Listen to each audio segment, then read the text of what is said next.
guys? Welcome to Two Flying Biscuits. um, I wanted to make a list of some of the stuff that I wish I knew before I bought this car because I bought this car when I was 18.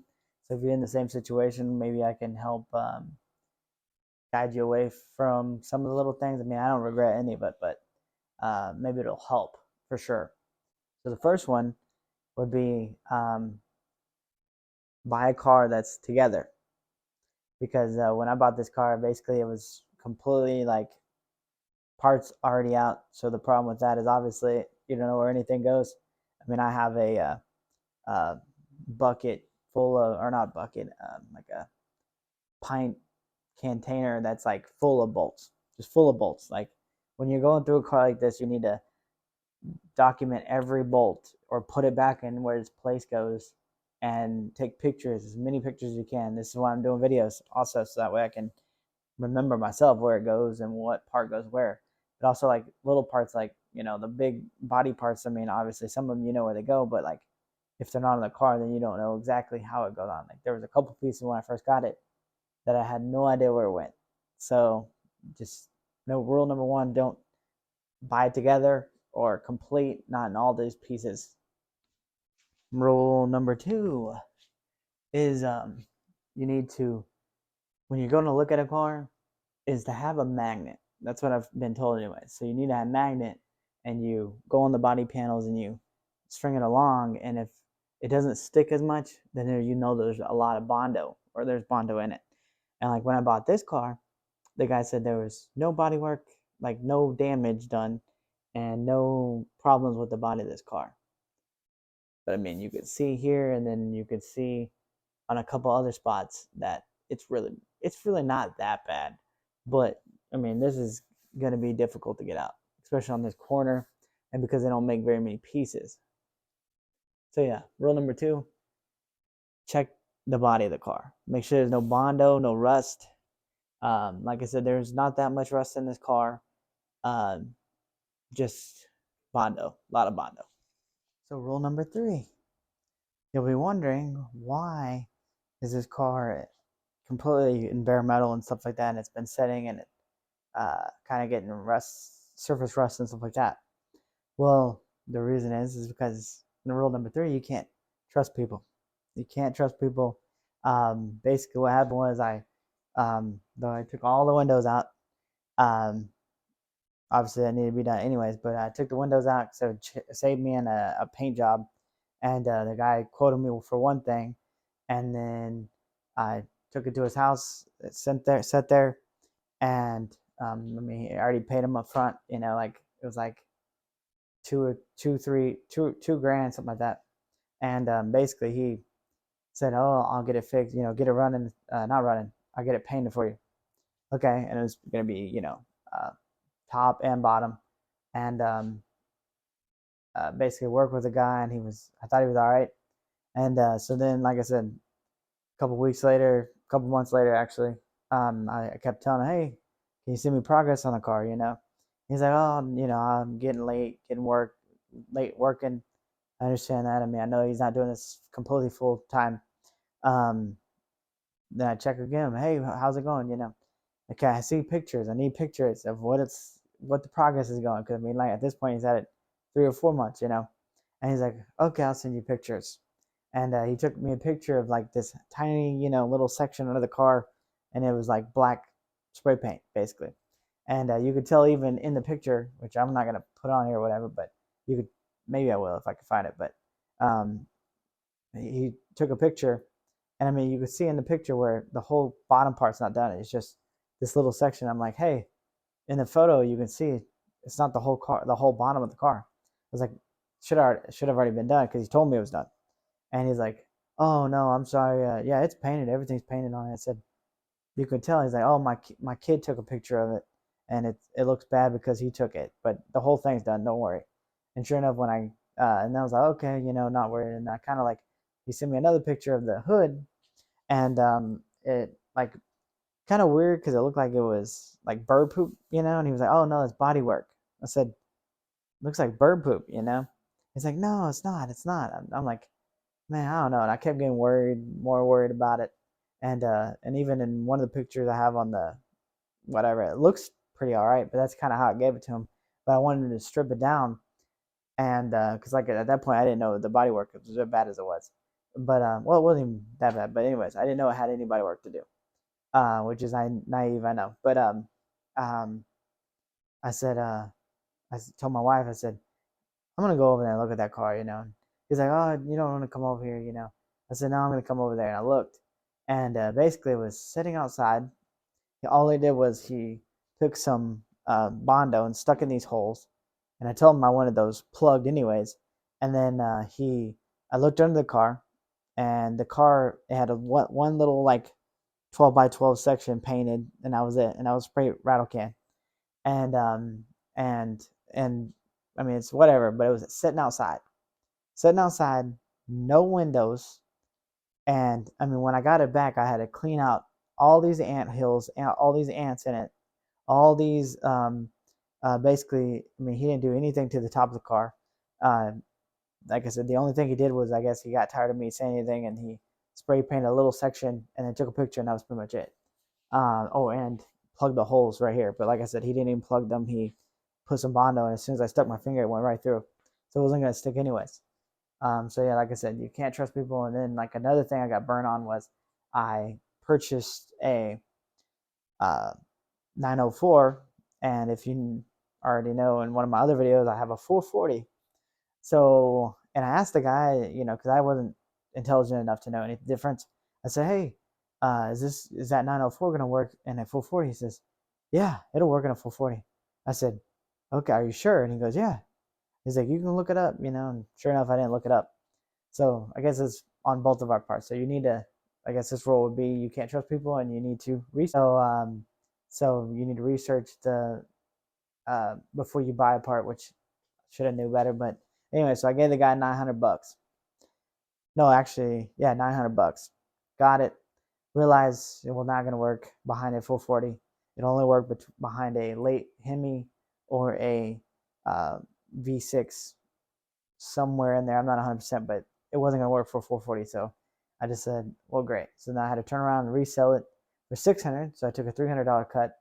And then, like I said, the other guy I got burnt on 2,000. So if you watch out, you need to watch out. Like I said, that's why I'm kind of now about to do it myself. The whole paint and body work on this car. I don't care if it's 100%. I just want it to look like a daily driver paint job. You know, pretty good, but not a show car because I don't know what I'm doing. You know, so like I said, those are like 2 tips. You know, to help.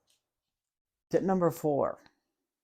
Um, you you need to make sure before you buy the car that you want, you need to check to make sure that they have the parts for your car.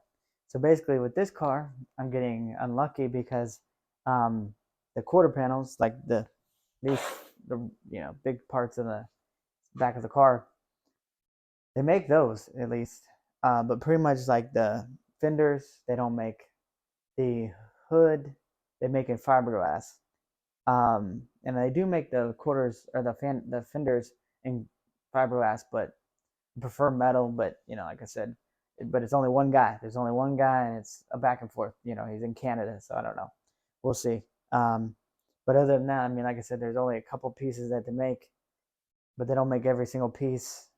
Just like a fuel tank, they don't really have a fuel tank like Holly doesn't have a fuel tank for a B body 71, 72. So like I said, which hopefully they'll be making one by the time I get there. Um, but like I said, you need to make sure that before you purchase or go to looking for the car that you're gonna buy, make sure that the pieces are available. Especially you don't want to get knocked off with the with other parts that are kind of rusted or not as in good condition. Preferably I'd prefer new stuff. If it works and fits and all that stuff. So like I said, tip number 4: research, make sure they have the parts available aftermarket. Okay, tip number 5: you need to have a place to store your car when you're working on it, because like I said, if this car was outside, it'd be getting rusted, and I mean dirt. What am I talking about? Basically, you'd be in a worse situation. and it would be harder to work on it. I mean, you know, if it's raining outside, got water in your car and crap like that. So basically, you need to make sure that you have a spot to keep it. So when I bought this car, obviously I was 18, I didn't have nowhere. You know, I lived with my grandparents, so he let me keep it in his garage, which is an inconvenience to him. I know that. And then basically, whenever I'd move, then I had to worry about it. So like, but finally, like I said, me and my wife, we got a house, and I'm able to have a separate garage uh, that I'm able to work on our car. So like I said, step number 5, have a place to put your product, because it will not take you just a year like I had thought. It takes you a very long time, depending on how bad your restoration or how far you have to do it, and depending on how much money you have, which obviously, you know, I don't have that money. 6 is to save money. Because if I kind of would have knew this before, then I would have maybe done it. I don't know. But basically, I kind of got a good deal and kind of not. So, I mean, because obviously this car didn't even come with the engine. I bought the engine separately from a different guy and then bought this separately. But basically, like I said, buy it complete. But anyways, but like to get a car, you need to save money, like 10,000 nowadays. It seems like, or probably even more than that. But it's better probably to save your money, and it might take you longer to get your car, but you know, if you saved your money like I would have, then you have a better budget to buy a better car, like a car that's got no rust, a car that's, you know, maybe one owner, maybe is in pieces, one that's probably got a pretty good paint job that you wouldn't have to strip it down like I have to. So like I said, tip number 6, save your money. The more money you got, the better car you're gonna get. Number 7 is to buy a car with the title. So when I bought this car, like I said in a previous video, I bought it from a guy that the brother died. So basically, the brother that I bought it from didn't know what the title was, and so luckily I got lucky in this, but it varies from state to state. But basically, if it don't have a title, then I had to pay $500 to a lady to do a Title 42, and then she put it in the newspaper, and then luckily no owners said it was theirs, which I'm glad. I mean, because the story kind of checked out because the guy died, but which rest in peace with that guy, you know. But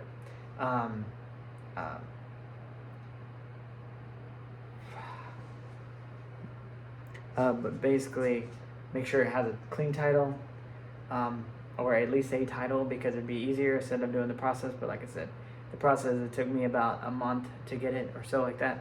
And then you have a clean title, because then you're able to drive it eventually on the road. Because if you don't have a title, then you kind of got to fight it or track down the previous owner.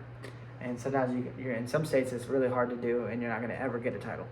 So then some people, that's why you see nice cars or nice vehicles that run, everything's great with them, but they can't be titled. So it's not worth your money putting into it just for you to get it all done, and then by the time you get it done, you go to put it on the road and you can't. Okay, and then the last tip for this little episode is tip number 8. So tip number 8 is when you finally buy your car and you get it titled, or you get a title for it, then you need to black tag it if you're able to do it in your state. But you're able to black tag it, so that way when you finally get it road ready and stuff like that, you're not paying, you know, back on it, and you're not paying insurance, but also it's going to save you money, obviously, because you're not having to pay all the back. But some people might disagree on this one. I said I've been doing that for 4 years, but it's like $32 because my car's a 72 older car. But if it's a newer car, then it's gonna be more. So you kind of got to go back and forth on if it's better to pay a black tag or don't pay it at all. You know, and see, and then pay. I think it's like a $250 fee for all of it. But like I said, for me, I feel like it's better because as soon as I get this car done or ready, or at least drive on the road, I can just go up to the DMV, have them inspect it, and then get it back insured, or insurance or whatever, and then insure it and get it back on the road. So tip number 7, 8, and final one: when you get done, black tag it, work on it slowly, and don't be paying insurance on it until you're done with it. There's no point, and hopefully it'll save your money. But this will wrap up this video, and hopefully you guys learn a little bit from my mistakes, and you know, don't get caught up in the negativity, and don't be afraid to ask questions. Don't be afraid to ask The owner what's wrong with it, and don't be afraid to inspect it yourself. I mean, some people will be like, well, you don't trust my word. Well, some people, it's kind of hard to do that these days, but like I said, we'll all get through it. Eventually, and we'll be happier at the end of the day, hopefully. So, like I said, thanks for watching. Subscribe. My Biscuits.